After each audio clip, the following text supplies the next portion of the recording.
নমস্কার বন্ধুরা, আজকে আমি চিকেন কিমা কারি রেসিপিটা করে দেখাচ্ছি। প্রথমেই একটা প্যান গরম করে একটু সর্ষের তেল গরম করে নিতে হবে। আপনারা সাদা তেলও ইউজ করতে পারেন। তারপর এটাতে একটুখানি গোটা গরম মশলা, গোটা এলাচ, দালচিনি দিয়ে দিয়েছি। তারপর একটা তেজপাতা দিয়ে দিলাম। গরম মশলা ফোড়নটা একটুখানি জাস্ট ভাজা ভাজা করে নিয়ে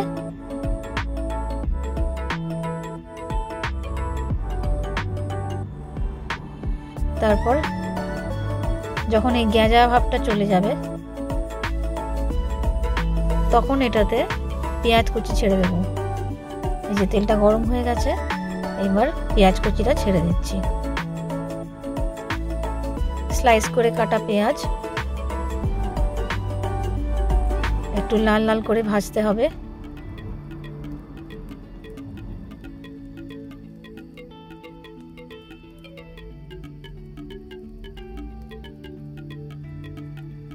এই রান্নাটা আপনারা ভাত, রুটি, পরোটা, লুচি সব কিছু দিয়েই খেতে পারবেন। তবে সবচেয়ে ভালো লাগে পরোটা বা লুচি দিয়ে খেতে বেশি ভালো লাগে। একটু নুন দিয়ে দিতে হবে যাতে পেঁয়াজটা ভালো রকমভাবে একটু গলে গলে যায়।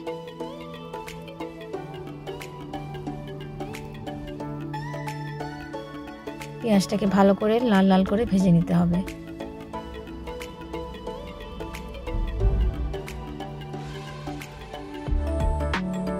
দুটো কাঁচা লঙ্কা ছেড়ে দিলাম। আপনারা চাইলে কাঁচা লঙ্কা কুচি করেও দিতে পারেন অথবা চিড়ে দিতে পারেন, আমি গোটাই ফেলে দিয়েছি।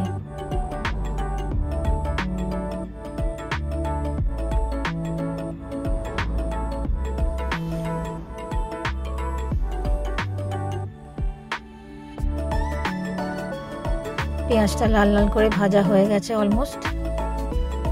এবার এটাতে আদা আর রসুন দিয়ে দিলাম।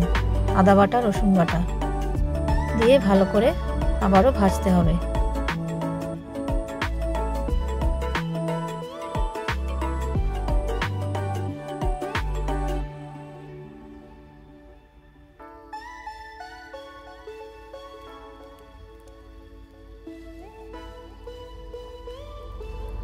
আদা রসুনটা ভালো করে ভাজা হয়ে যাওয়ার পর তাতে হলুদ গুঁড়ো দিয়ে দিচ্ছি।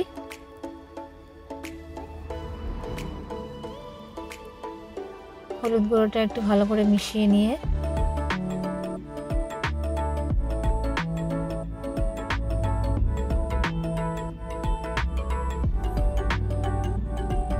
তারপরে কাশ্মীরি লঙ্কার গুঁড়ো আর চিকেন কারি মশলা দিয়ে দিলাম। এই মশলাগুলো দিয়ে ভালো করে কষাতে হবে যতক্ষণ না তেল ছেড়ে আসে।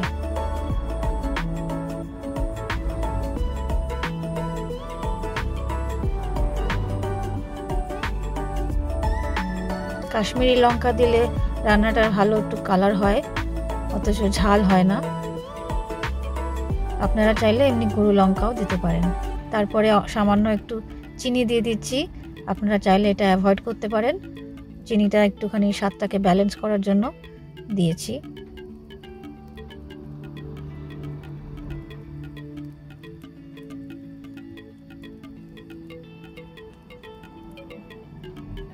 এগুলো দিয়ে ভালো করে কষাতে হবে।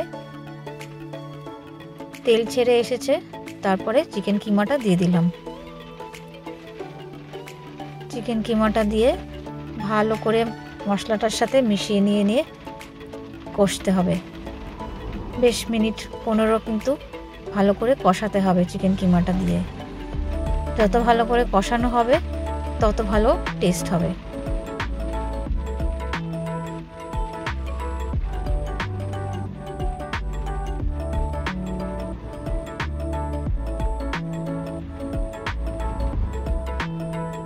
কিমাগুলোকে ভালো করে ভেঙে ভেঙে ভালোভাবে মিহি করে মিশিয়ে নিতে হবে মশলার সাথে।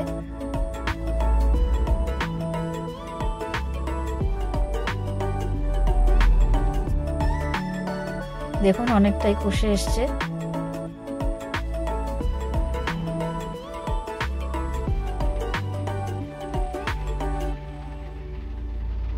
একটু সময় নিয়ে রান্না করলে রান্নাটার টেস্ট ভালো হবে।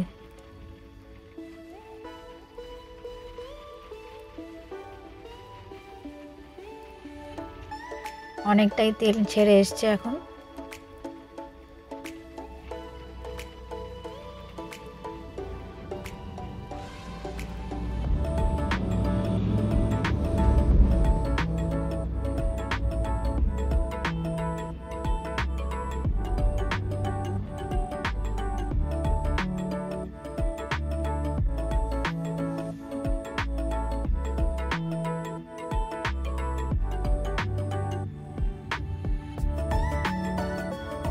দেখুন আমি ভালো করে কষাচ্ছি মশলাটাকে, বারবার নেড়ে নেড়ে, মাঝে মাঝে নাড়িয়ে দিতে হবে, কেননা না হলে তলায় লেগে যাবে, মশলাটা পুড়ে যাবে, চিকেনটাও লেগে যাবে।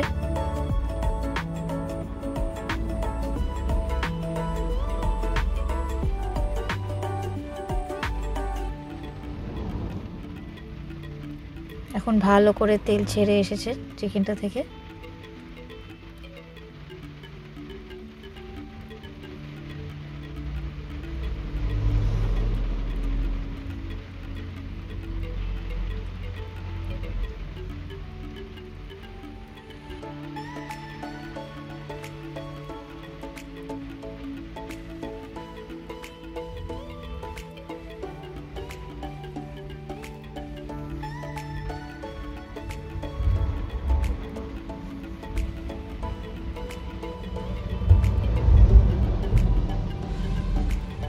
এইবারে একটু গরম জল দিয়ে দিলাম চিকেনটা সেদ্ধ হওয়ার জন্য।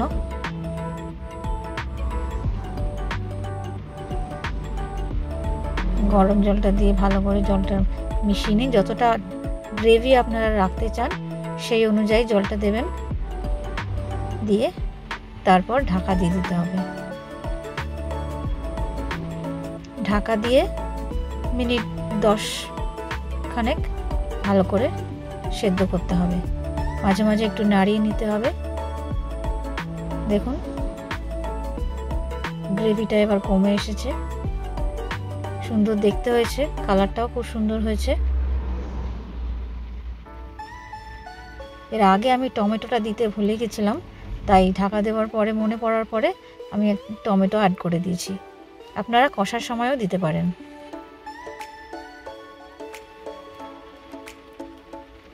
অথবা টমেটো না দিয়ে টক দই দিয়েও কষানো যায়, তাতেও খুব ভালো খেতে হয়।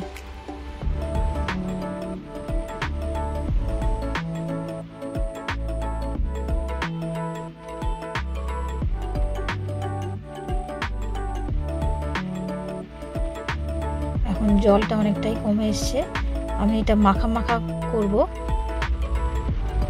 আপনারা যদি আরও ড্রাই করতে চান তাহলে আরও জল শুকিয়ে নিতে পারেন।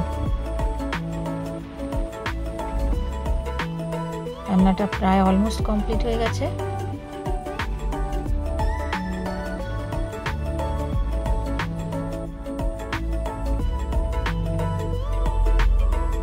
ব্যাস, এবার রান্নাটা নামিয়ে নেব। দেখুন নামানোর পর এরকম দেখতে হয়েছে। ওপর থেকে একটু ডিম সেদ্ধ করে নিয়ে ওপর থেকে কুচো কুচো